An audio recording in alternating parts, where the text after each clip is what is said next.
to tackle the crisis head-on? Well, we'll stay in East Africa and head to Somalia, where it has maintained a vibrant informal economy despite the lack of a manufacturing capacity.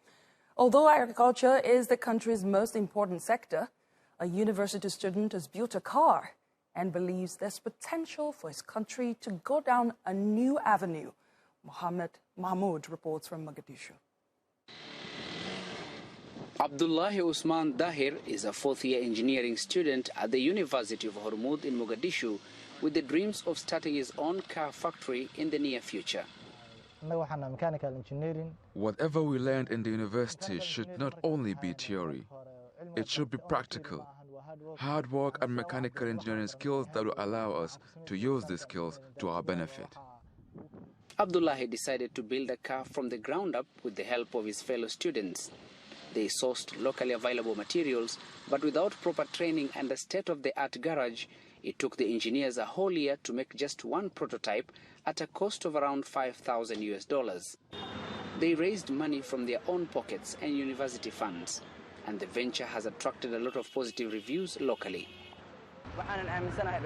We believe that we can get even more youths who can come up with such initiatives if they get support and motivation.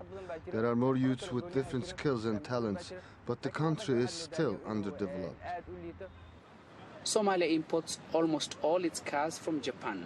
Economic analysts say the country has a long way in manufacturing its own vehicles, but believe this is the first step in opening up opportunities for youths in other fields. The government can support the youth by providing a platform that allows them to create more products and also improve the laws of the country to open more opportunities.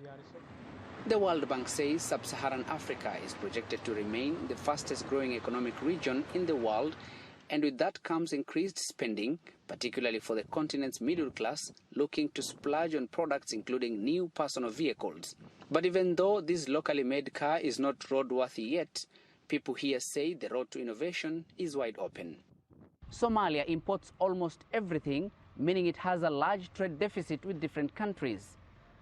The first Made in Somalia car initiative is the first of its kind, bringing hope to a younger population that is keen in seeking ways to improve their country. Mohammed Mahmoud, TRT World, Mogadishu.